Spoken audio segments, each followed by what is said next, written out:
The U.S. is investigating Chinese banks for allegedly helping North Korea develop nuclear weapons. The transactions in question could be as recent as 2 years ago, as our Hyeong-woo reports.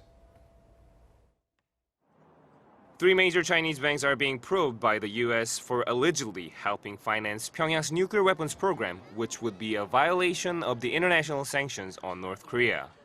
According to Bloomberg, Washington is investigating hundreds of millions of dollars in suspected financial transactions.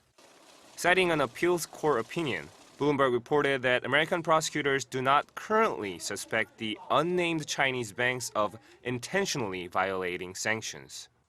But the appeals court said the U.S. government believes the banks hold records that might clarify how North Korea finances its nuclear weapons program.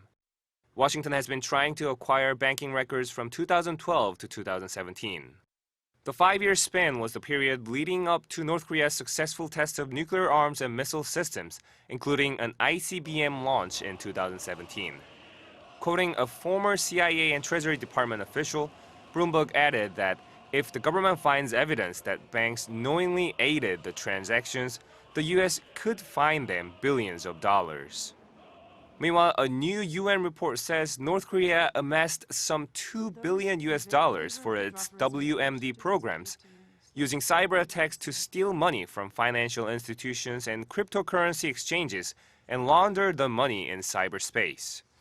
According to Reuters, the confidential report to the UN Security Council says Pyongyang is also continuing to enhance its nuclear and missile programs, despite not testing a nuclear bomb or ICBM in many months. The North Korean mission to the UN did not respond to a request for comment. A U.S. State Department official was quoted as saying Washington calls upon all responsible states to take action to counter North Korea's ability to engage in malicious cyber activities. Hyeong-woo, Arirang News.